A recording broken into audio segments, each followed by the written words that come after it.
분명히 방문을 잠갔습니다. 그런데 덜컥 문이 열리고 말았죠. 제 손에는 땀이 흥건했고 문 앞에는 셔츠를 든 장모님이 서 계셨습니다. 저의 가장 은밀한 모습을 들켜버린 그 순간 장모님의 눈빛은 경멸이 아닌 묘한 열기를 담고 있었습니다. 사위의 비밀을 알게 된 장모님. 그리고 그날 밤 시작된 위험한 관계. 과연 우리는 어디까지 가게 될까요?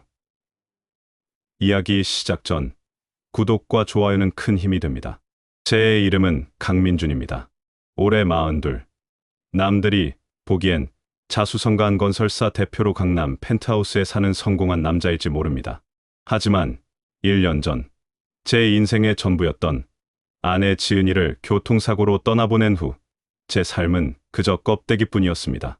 지은이는 저보다 10살이나 어렸습니다. 32, 꽃 같은 나이에 세상을 떠났죠. 퇴근하고 돌아와 현관문을 열면 반겨주던 그 목소리가 사라진 집은 제게 감옥이나 다름없었습니다.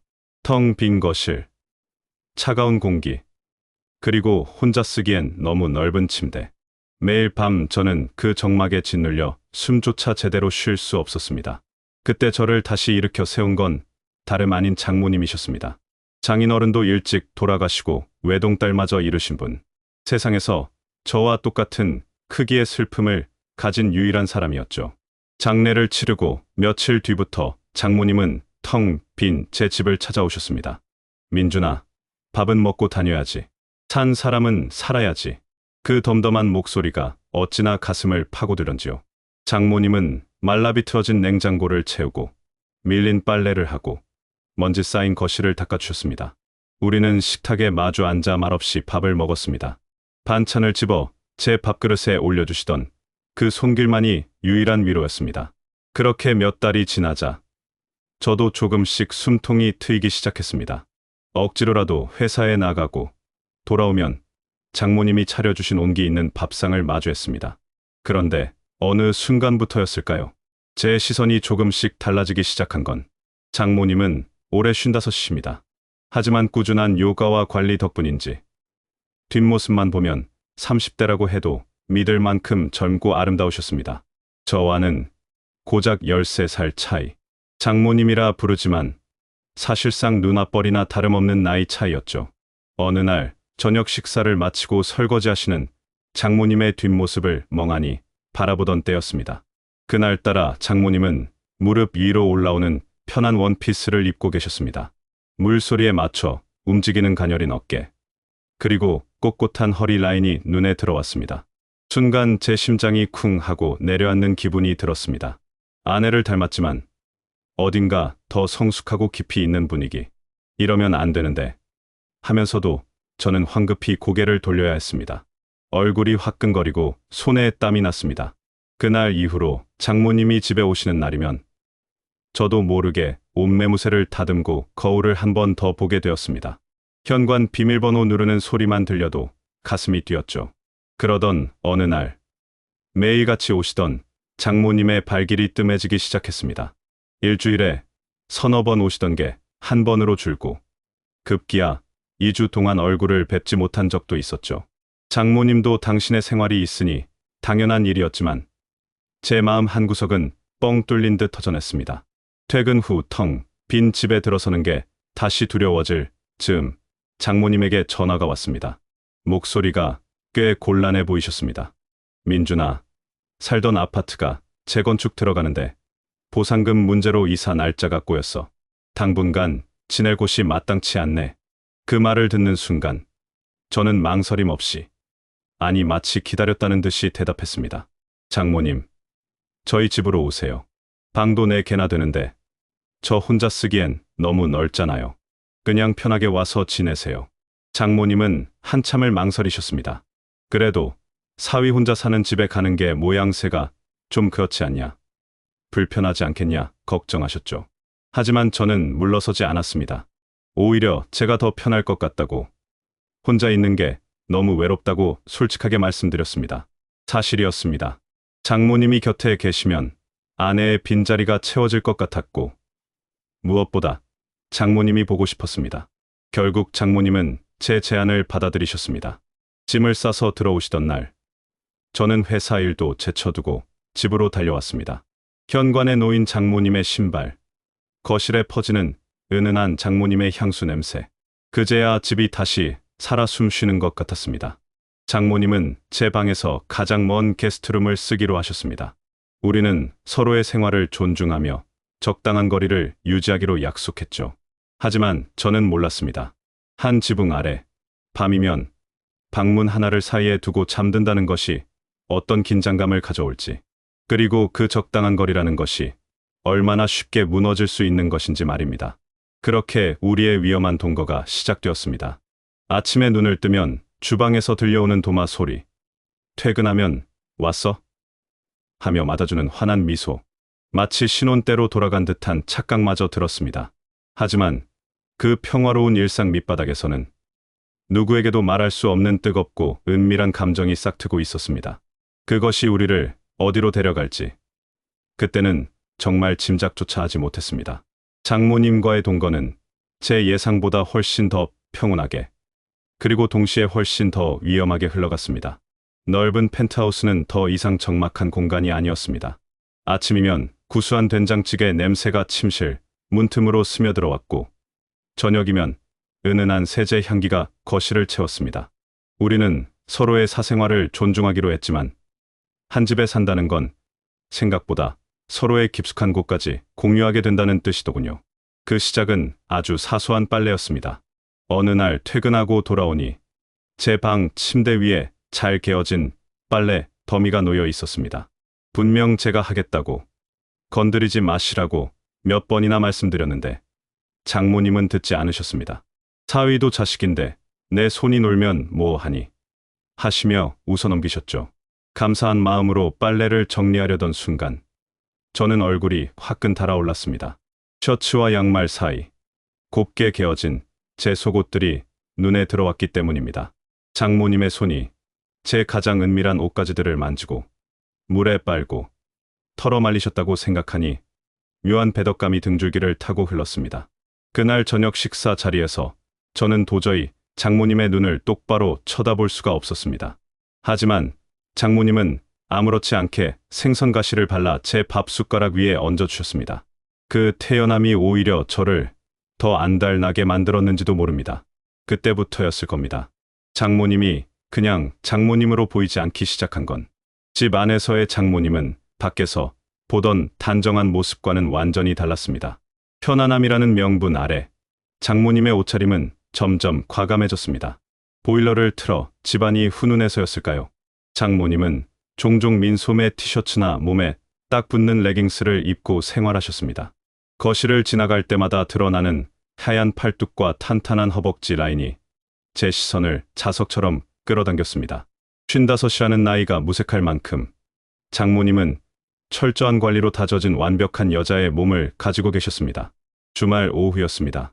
서재에서 업무를 보다가 물을 마시러 거실로 나왔을 때 저는 숨을 멈춰야 했습니다. 거실 한가운데 요가 매트를 깔고 운동을 하고 계신 장모님의 뒷모습을 보고 만 것입니다. 타이트한 운동복 위로 드러난 굴곡진 몸매, 땀에 젖어 목덜미에 달라붙은 머리카락, 가쁜 숨을 몰아쉴 때마다 오르내리는 등라인. 그것은 사위가 장모에게서 느껴서는 안 될, 날 것 그대로의 관능이었습니다.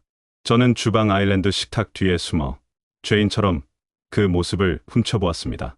이러면 안 된다고, 지은이에게 죄를 짓는 거라고 머리를 쥐어뜯었지만 제 눈은 탐욕스럽게 장모님의 일거수일투족을 쫓고 있었습니다. 그날 이후로 제 머릿속은 온통 장모님 생각뿐이었습니다. 회사에서 결제 서류를 보다가도, 운전을 하다가도 불쑥불쑥 그날의 잔상이 떠올라 저를 괴롭혔습니다. 죄책감은 점점 희미해지고 그 자리를 끈적한 욕망이 채우기 시작했습니다. 퇴근 시간이 가까워지면 가슴이 설레기까지 했습니다. 집에 가면 그녀가 있다. 나를 위해 밥을 짓고 나를 기다리는 여자가 있다. 현관문을 열었을 때 왔어 하고 반겨주는 그 목소리가 이제는 장모님의 것이 아니라 제 여자의 목소리였으면 좋겠다는 위험한 상상까지 하게 되었습니다. 우리의 저녁 시간도 미묘하게 변해갔습니다.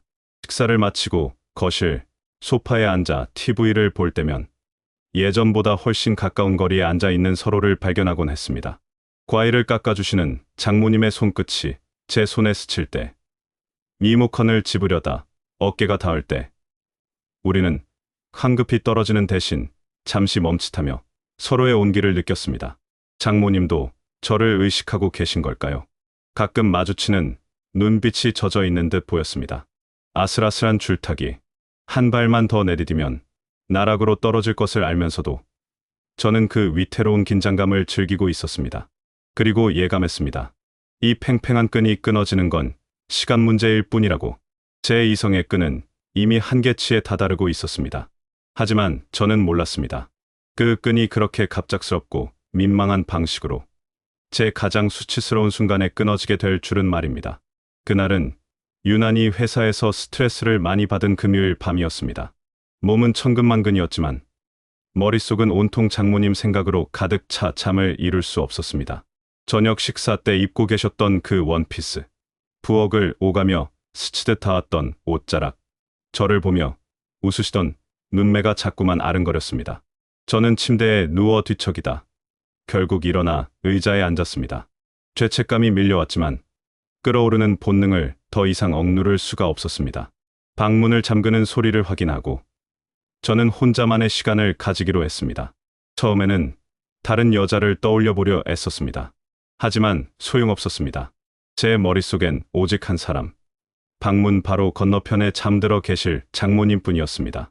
거칠어진 호흡과 함께 상상 속에서 저는 이미 장모님과 하나가 되어 있었습니다. 그런데 바로 그 순간이었습니다. 덜컥 하는 소리와 함께 방문이 열렸습니다. 분명히 잠갔다고 생각했는데 낡은 문고리가 제대로 걸리지 않았던 겁니다. 저는 얼어붙고 말았습니다. 문 앞에는 내일 입을 제 와이셔츠를 다려들고 오신 장모님이 서 계셨습니다. 장모님의 눈이 커졌습니다. 의자에 앉아 있는 저를, 제 손의 위치를, 그리고 상기로 붉어진 제 얼굴을 장모님은 모두 보고 말았습니다. 손에 들려있던 셔츠가 바닥으로 툭 떨어졌습니다. 그 짧은 정적은 제 인생에서 가장 긴 시간이었습니다. 심장이 입 밖으로 튀어나올 것만 같았고 쥐구멍이라도 있으면 숨고 싶은 심정이었습니다. 죄송합니다. 제가 더듬거렸지만 장모님은 아무 말 없이 떨어진 셔츠를 주워 침대 위에 올려놓으셨습니다. 그리고 황급히 등을 돌려 나가시려다 문 앞에서 잠시 멈추셨습니다. 뒤도 돌아보지 않은 채 떨리는 목소리로 한마디를 남기셨습니다. 괜찮아. 자네도 남자잖아. 문이 닫히고 저는 그 자리에 주저앉았습니다. 수치심과 안도감, 그리고 알 수 없는 기대감이 뒤섞여 머리가 터질 것 같았습니다. 다음 날 아침의 공기는 무거웠습니다. 서로 눈도 마주치지 못한 채 밥을 먹는 둥, 마는 둥 하고 도망치듯 출근했습니다. 하지만 하루 종일 일이 손에 잡히지 않았습니다. 장모님의 마지막 그 말, 자네도 남자잖아. 그 말이 귓가에 맴돌았습니다. 그건 단순한 위로였을까요? 아니면 다른 의미였을까요?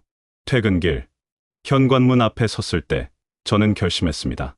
더 이상 비겁하게 숨지 않겠다고요. 문을 열자 장모님이 거실 소파에 앉아 저를 기다리고 계셨습니다. 평소와 달리 TV도 켜지 않은 고요한 집안. 저는 장모님 맞은편에 앉았습니다. 장모님, 어제는 정말 죄송했습니다. 제가 고개를 숙이자 장모님은 조용히 고개를 저으셨습니다. 아니야, 내가 노크를 했어야 했는데. 하지만 저는 멈추지 않았습니다. 사실대로 말씀드려야 할 것 같아서요. 제가 장모님을 생각하고 있었습니다. 그 말에 장모님의 눈동자가 흔들렸습니다. 처음엔 이러면 안 된다고 생각했지만 같이 살면서 자꾸만 장모님이 눈에 들어왔습니다. 외로워서가 아닙니다. 그냥 장모님이 여자로 보였습니다. 제 떨리는 고백에 장모님은 한참 동안 말이 없으셨습니다. 침묵 끝에 장모님이 입을 열었을 때 저는 제 귀를 의심했습니다. 나도 그랬어. 장모님의 얼굴이 붉게 물들어 있었습니다. 민준이, 너랑 같이 살면서 나도 잊고 지냈던 감정들이 살아났어. 너 챙겨주고 너 퇴근 기다리면서 나도 모르게 설레더라. 어제 내 모습 봤을 때 놀라긴 했지만 싫지 않았어. 오히려 내 마음을 들킨 것 같아서 부끄러웠지. 장모님은 천천히 다가와 제 손을 잡으셨습니다. 그 손이 미세하게 떨리고 있었습니다. 우리 오늘 밤은 참지 말자. 장모님의 그 한마디가 제 이성의 끈을 완전히 끊어놓았습니다. 저는 홀린 듯 일어나 장모님을 끌어안았습니다. 아내를 잃은 사위와 남편을 잃은 장모. 세상 사람들은 우리를 향해 손가락질할지 모릅니다. 폐륜이라고 욕할지도 모릅니다. 하지만 그 순간 우리는 그저 외로움에 지친, 그리고 서로를 간절히 원하던 남자와 여자일 뿐이었습니다. 장모님의 방이 아닌 제 침실로 향하는 그 짧은 복도에서 우리는 이미 서로의 공범이 되어 있었습니다. 굳게 닫힌 방문 뒤로 우리는 1년 넘게 억눌러왔던 모든 감정을 터뜨렸습니다. 그것은 죄책감보다 훨씬 더 달콤하고 강렬한 금기된 사랑의 시작이었습니다. 그날 아침 눈을 떴을 때 제 곁에는 장모님이 잠들어 계셨습니다. 커튼 사이로 비치는 햇살이 장모님의 하얀 어깨 위로 부서져 내리고 있었습니다. 꿈이 아니었습니다.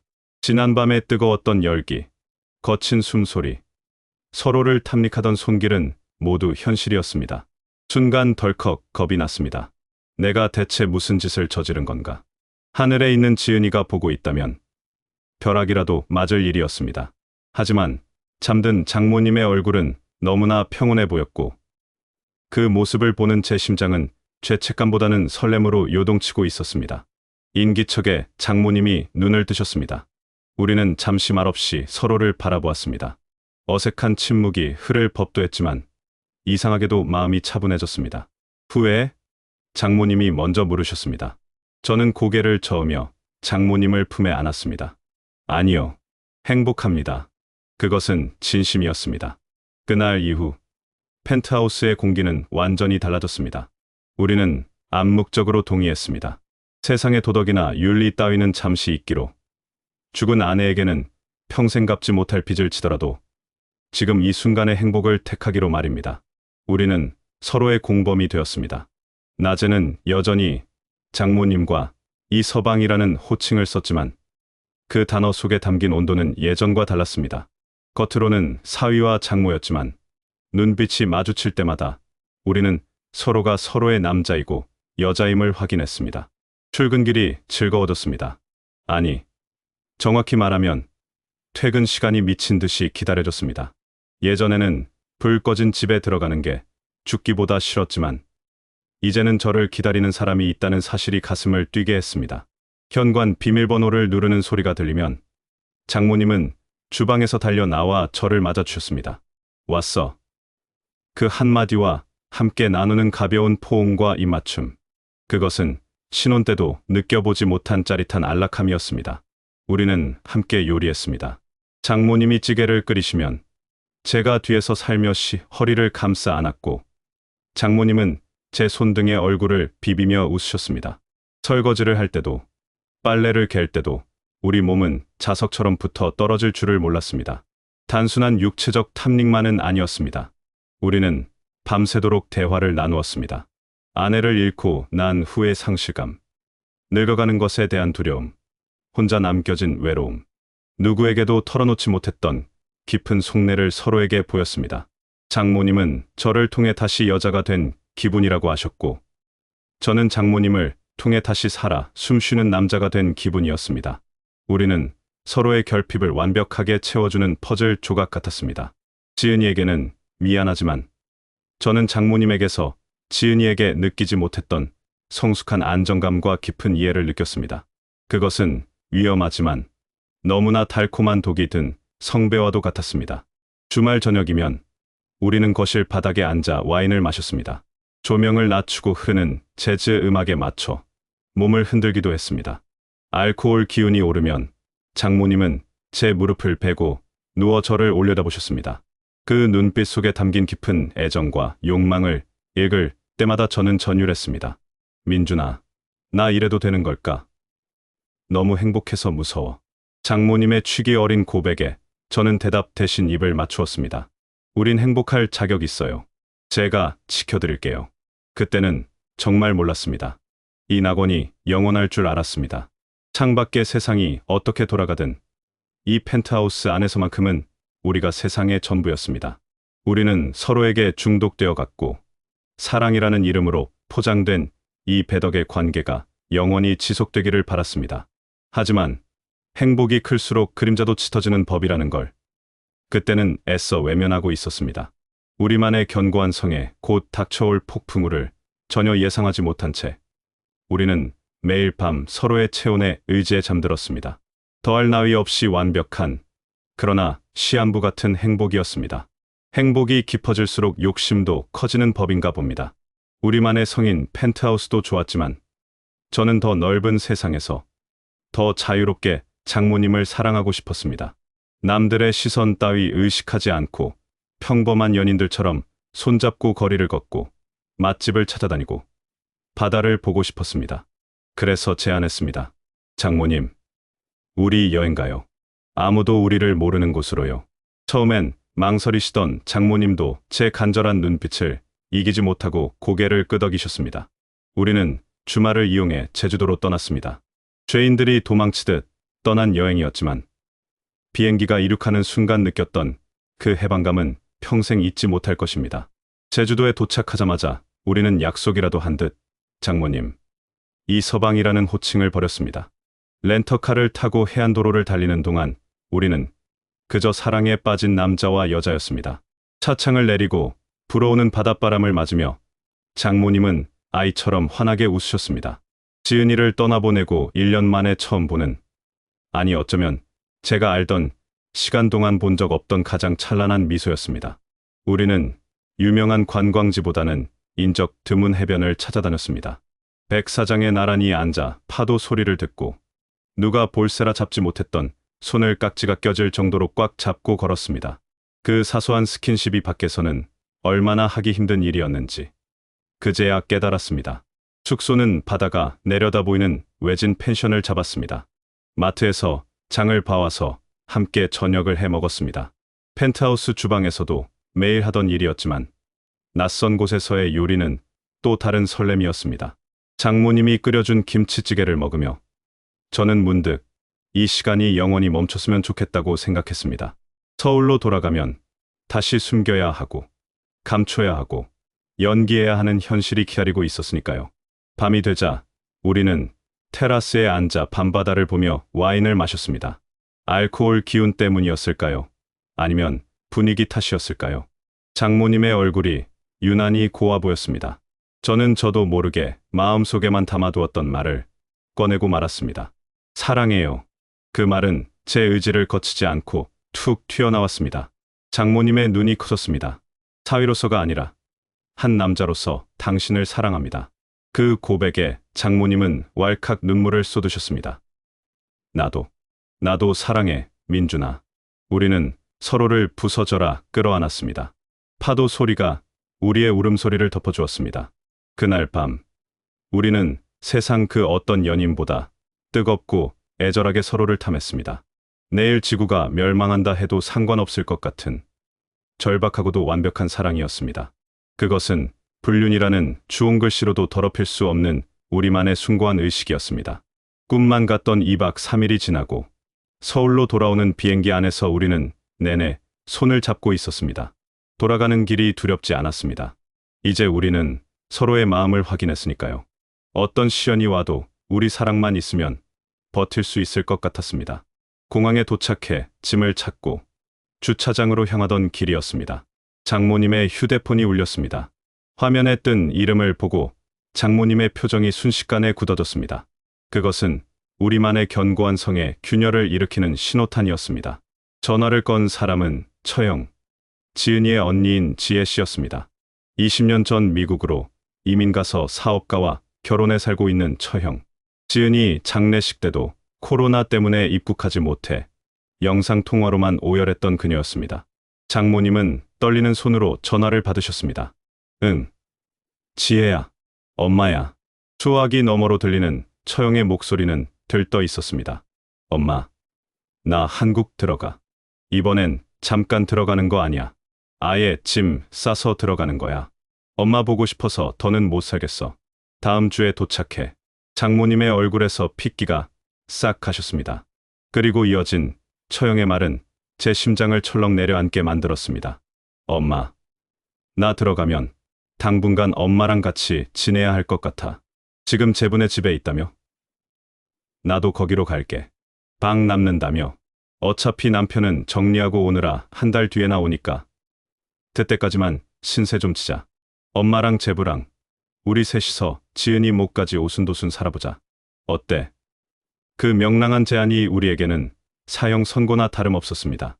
장모님과 저는 공항 한복판에서 얼어붙은 채 서로를 바라보았습니다.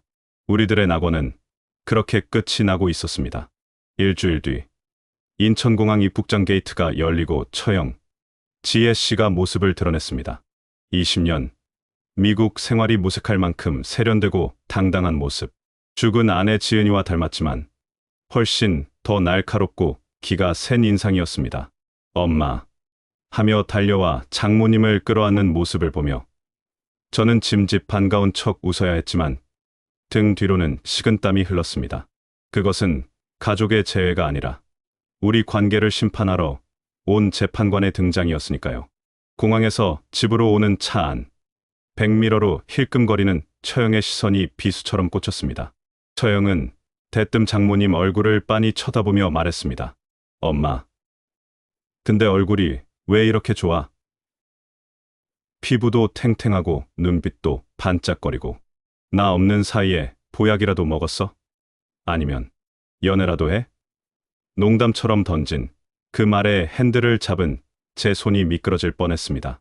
장모님은 얘는 늙은이가 무슨 하며 손사래를 치셨지만 당황해서 발그레해진 얼굴까지 감출 순 없었습니다. 처형의 눈이 가늘어졌습니다. 그 눈빛은 단순한 호기심이 아니라 본능적인 여자의 직감처럼 보였습니다. 처형이 짐을 푼 곳은 장모님 방 바로 옆 비어있던 서재 방이었습니다. 짐 정리가 끝나고 셋이 식탁에 둘러앉았을 때 저는 숨이 막혀 죽을 것만 같았습니다. 불과 며칠 전까지만 해도 장모님과 제가 서로의 발을 포개고 뜨거운 눈빛을 교환하던 그 식탁이었습니다. 하지만 지금은 그 사이에 처형이 앉아 우리를 감시하는 것 같았습니다. 제부, 혼자 사느라 고생 많았지. 이제 내가 왔으니 엄마랑 같이 집안일도 하고 그럴게. 불편해하지 마. 처형의 살가운 말조차 저에게는 경고처럼 들렸습니다. 그날부터 펜트하우스는 천국에서 감옥으로 변했습니다. 우리는 철저하게 연기해야 했습니다. 아침에 일어나서도 안녕히 주무셨어요? 하고 깍듯하게 인사해야 했고 식사 중에도 눈길 한번 제대로 줄 수 없었습니다. 퇴근하고 돌아오면 달려와 안기던 장모님은 없었습니다. 대신 오셨어요. 제부 하며 낯설게 인사하는 처형과 그 뒤에서 어색하게 서 계신 장모님뿐이었죠. 가장 고통스러운 건 밤이었습니다. 방문 하나를 사이에 두고 사랑하는 여자가 누워 있는데 갈 수도 만질 수도 없다는 사실이 저를 미치게 만들었습니다. 밤마다 벽 너머로 들리는 장모님의 뒤척이는 소리가 제 심장을 긁어놓는 것 같았습니다. 일주일쯤 지났을까요? 금단 증상처럼 장모님이 너무 보고 싶어 견딜 수 없는 밤이었습니다. 새벽 2시, 물을 마시러 나온 척하며 거실로 나갔습니다. 혹시 장모님도 깨어 계시지 않을까? 아주 잠깐이라도 얼굴을 보고 손이라도 잡아볼 수 있지 않을까 하는 기대감 때문이었습니다. 주방불을 켜지 않고 냉장고 앞에 서서 물을 마시고 있는데 뒤에서 인기척이 느껴졌습니다. 가슴이 뛰었습니다. 장모님일 거야. 저처럼 잠 못 들고 나오신 걸 거야. 저는 반가운 마음에 장모님 하고 작게 속삭이며 뒤를 돌아 손을 뻗었습니다. 하지만 어둠 속에서 드러난 얼굴은 장모님이 아니었습니다. 서늘한 눈빛으로 저를 쏘아보고 있는 처형이었습니다. 제부, 안 자고 뭐해? 처형의 목소리는 낮고 차가웠습니다. 저는 너무 놀라들고 있던 물컵을 떨어뜨릴 뻔했습니다. 아, 목이 말라서요. 처형은요? 제가 묻자 처형은 한 걸음 다가왔습니다. 그리고 제 얼굴을 유심히 살피며 묘한 말을 던졌습니다. 나도 잠이 안 와서. 근데 제부, 아까 누구 불렀어? 엄마 불렀어? 심장이 쿵 하고 내려앉았습니다. 아니요, 혼잣말입니다. 저는 황급히 둘러대고 도망치듯 방으로 들어왔습니다. 등 뒤에서 처형의 시선이 제 뒤통수를 뚫을 듯이 따라오는 게 느껴졌습니다. 방문을 닫고 침대에 기대 앉아 거친 숨을 몰아쉬었습니다. 들킨 걸까? 아니면 그냥 넘겨짚은 걸까? 확실한 건 처형이 무언가 이상한 낌새를 눈치채기 시작했다는 겁니다. 예민하고 눈치 빠른 처형이 이 집 안에 흐는 미묘한 기류를 놓칠 리 없었습니다. 우리는 벼랑 끝에 서 있었습니다. 하지만 더 무서운 건 그런 공포 속에서도 장모님을 향한 제 갈망은 조금도 줄어들지 않았다는 사실이었습니다. 오히려 금지된 상황이 주는 긴장감이 저를 더욱더 타오르게 만들고 있었습니다. 처형과의 동거는 살얼음판 위를 걷는 것과 같았습니다. 머리로는 조심해야 한다고 수천 번 되뇌었지만 습관이라는 것은 참으로 무섭더군요. 지난 몇 달간 우리 몸에 배어버린 친밀함은 불쑥불쑥 튀어나와 우리의 목을 조여왔습니다. 어느 날 아침이었습니다. 출근 준비를 하는데 넥타이가 잘 매어지지 않아 끙끙대고 있었습니다. 그때 주방에서 나오던 장모님이 자연스럽게 다가오셨습니다. 이리 와봐. 삐뚤어졌잖아. 장모님의 손길이 제 목을 감싸고 넥타이를 매만졌습니다. 너무나 익숙하고 다정한 그 손길에 저도 모르게 고개를 숙여 장모님과 눈을 맞췄습니다. 장모님의 숨결이 제 턱 끝에 닿을 만큼 가까운 거리. 그 짧은 순간 우리는 주위에 누가 있는지도 잊은 채 서로의 눈동자에 빠져들었습니다. 거실에서 들려온 처형의 헛기침 소리에 우리는 화들짝 놀라 떨어졌습니다. 처형은 소파에 앉아 신문을 보고 있었지만 그 눈빛은 신문 너머의 우리를 날카롭게 꿰뚫고 있었습니다. 위기는 계속되었습니다. 저녁 식사 후 설거지를 돕겠다고 그릇을 나르던 때였습니다. 장모님께 접시를 건네주다 손가락이 스쳤고 그 찰나의 접촉이 주는 전율에 이끌려 우리는 무의식적으로 손을 맞잡았습니다. 단 3초 서로의 온기를 확인하려던 그 순간 화장실 문이 열리고 처형이 나왔습니다.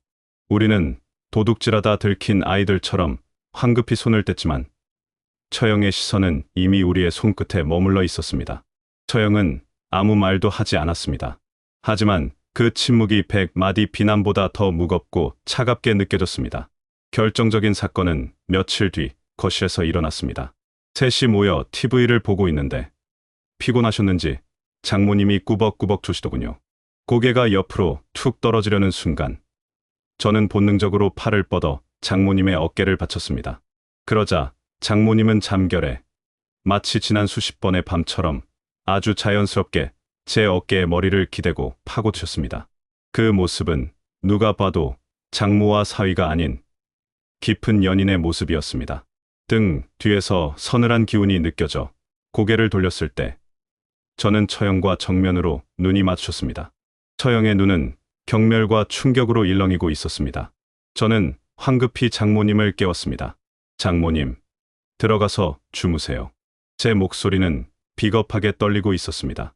그날 이후 집안의 공기는 숨을 쉴 수 없을 만큼 무거워졌습니다. 그리고 며칠 뒤 처형이 저를 불렀습니다. 제부, 잠깐 얘기 좀 해.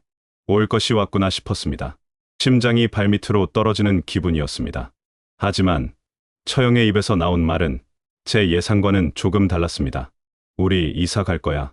집 구했어. 갑작스러운 통보였습니다. 갑자기요? 남편분 오시려면 아직 멀었잖아요. 제가 묻자 처형은 단호하게 말했습니다. 그 전에 정리할 것도 있고 엄마도 이제 제부한테 그만 신세를 져야지. 언제까지 사위 집에 얹혀 살 순 없잖아. 다음 주에 바로 나갈게. 그 말은 단순한 이사 통보가 아니었습니다. 더 이상 너희들의 꼴을 못 보겠다는 마지막 경고이자 강제적인 이별 선고였습니다. 그날 밤 처형이 잠든 것을 확인하고 장모님이 제 방문을 조용히 두드리셨습니다. 문을 열자 창백해진 얼굴의 장모님이 서 계셨습니다. 우리는 말없이 서로를 바라보았습니다. 들었어? 이사 간다는 얘기. 장모님의 목소리는 물기를 머금고 있었습니다. 저는 고개를 끄덕였습니다. 장모님은 쓴웃음을 지으며 창밖으로 시선을 돌리셨습니다. 지혜가 눈치챘어. 아니, 확신하고 있어. 더 이상은 안 돼. 민준아. 안 됩니다. 가지 마세요. 제 마음속에서는 수십 번도 더 외쳤지만 입 밖으로 낼 수는 없었습니다. 현실의 벽이 우리 앞에 거대하게 서 있었습니다. 장모님은 떨리는 손으로 제 손을 잡으셨습니다. 그 손길이 너무나 따뜻해서 눈물이 날 것 같았습니다. 우리, 이제 그만하자. 여기서 멈추는 게 맞아. 장모님의 입에서 나온 이별의 말은 날카로운 흉기가 되어 제 가슴을 후벼 팠습니다. 너는 아직 젊고 앞길이 창창해. 나 같은 늙은이가 내 발목을 잡으면 안 돼. 좋은 추억으로, 그냥 아름다운 추억으로만 남기자. 장모님의 눈에서 눈물이 주르륵 흘러내렸습니다. 저도 울고 있었습니다.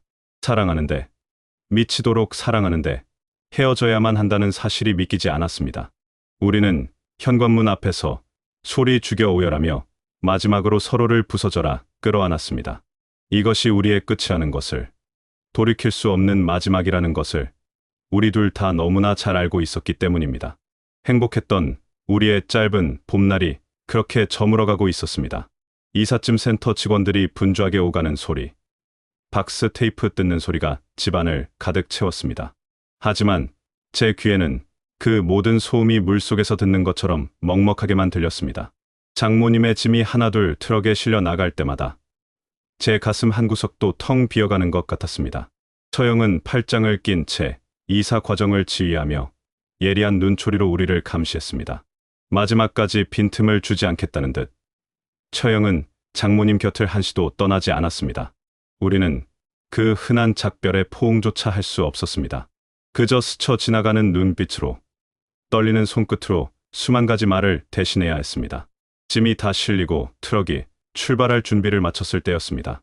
처형이 잠시 관리실, 정산을 위해 자리를 비웠습니다. 하늘이 주신 마지막 기회였습니다. 장모님과 저는 약속이라도 한 듯 서로에게 다가갔습니다. 민준아. 장모님의 목소리가 미세하게 떨리고 있었습니다. 저는 장모님의 거친 손을 두 손으로 감싸 쥐었습니다. 장모님, 건강하셔야 해요. 아프지 마시고요. 바보 같은 말만 맴돌았습니다. 사랑한다는 말, 가지 말라는 말은 목구멍 끝까지 차올랐지만 끝내 삼켜야 했습니다. 장모님은 젖은 눈으로 저를 올려다보시며 제 손을 꽉 쥐어주셨습니다. 약속해. 꼭 좋은 사람 만나서 다시 행복해지겠다고. 나 때문에 죄책감 갖지 말고 보란듯이 잘 살겠다고. 저는 입술을 깨물며 고개를 끄덕였습니다. 알겠습니다. 약속할게요. 그것이 제가 장모님께 드릴 수 있는 마지막 사랑이었습니다. 멀리서 처형이 다가오는 발소리가 들렸습니다. 우리는 황급히 잡은 손을 놓았습니다. 그 찰나의 순간, 우리는 서로를 향해 슬프도록 환하게 웃어 보였습니다. 고마웠어요. 나도 고마웠어. 말하지 않아도 마음이 전해졌습니다. 트럭에 오르기 전 처형이 제 어깨를 툭 치며 말했습니다. 제부, 그동안 고생했어. 이제 제부도 제부 인생 찾아. 뼈있는 그 한마디를 남기고 처형과 장모님을 태운 차는 떠나갔습니다. 차량이 시야에서 완전히 사라질 때까지 저는 주차장에 못 박힌 듯 서 있었습니다. 다시 혼자가 되었습니다. 텅 빈 펜트하우스로 돌아왔을 때 저는 무너질 줄 알았습니다. 지은이가 떠났을 때처럼 숨이 막히고 고통스러울 줄 알았습니다. 하지만 이상하게도 집안은 춥지 않았습니다. 장모님이 머물다 간 자리마다, 함께 요리하던 주방에, 같이 영화를 보던 소파에, 그리고 제 침대맡에 따뜻한 온기가 남아 있었기 때문입니다. 장모님과의 3개월. 그것은 불륜이나 폐륜이라는 단어로 정의하기엔 너무나 애틋했고, 단순히 외로움을 달래는 것이었다고 하기엔 너무나 뜨거웠습니다. 우리는 서로의 가장 밑바닥에 있는 고독을 어루만져 주었고, 다시 살아갈 힘을 주었습니다. 계절이 2번 바뀌고, 저는 새로운 사람을 만났습니다. 회사 행사에서 우연히 알게 된 웃는 모습이 선한 사람이었습니다. 그녀와 밥을 먹고 영화를 보며 평범한 연애를 시작했습니다. 죄책감이 들지 않았다면 거짓말이겠지만 그때마다 장모님의 마지막 부탁을 떠올렸습니다. 행복해지라는 그 약속을 지키는 것이 장모님을 위한 길이라고 믿었습니다. 어느 날 장모님께 문자가 왔습니다. 잘 지내니? 나는 잘 지낸다. 그 짧은 문장에 담긴 수많은 의미를 알기에 저는 한참을 휴대폰을 바라보다 답장을 보냈습니다. 저도 잘 지냅니다. 건강하세요. 우리는 그렇게 서로의 삶에서 조용히 물러났습니다. 가끔 길을 걷다 장모님과 비슷한 뒷모습을 보면 가슴이 덜컥 내려앉기도 하고, 비 오는 날이면 함께 마시던 와인 향기가 생각나기도 합니다. 하지만 이제는 압니다. 그 사랑은 소유할 수 없었기에 더 아름다웠고, 떠나보냈기에 추억으로 남을 수 있었다는 것을요. 42세의 사위와 55세의 장모, 세상이 허락하지 않았던 우리의 위험한 동거는 끝이 났지만 제 가슴속 깊은 곳에는 영원히 꺼지지 않는 작은 불씨 하나가 남아 있을 겁니다. 후회하지 않습니다. 당신을 만나 다시 숨 쉴 수 있었고 사랑할 수 있었습니다. 고마웠습니다. 나의 장모님. 아니, 나의 첫사랑이자 마지막 사랑이었던 당신.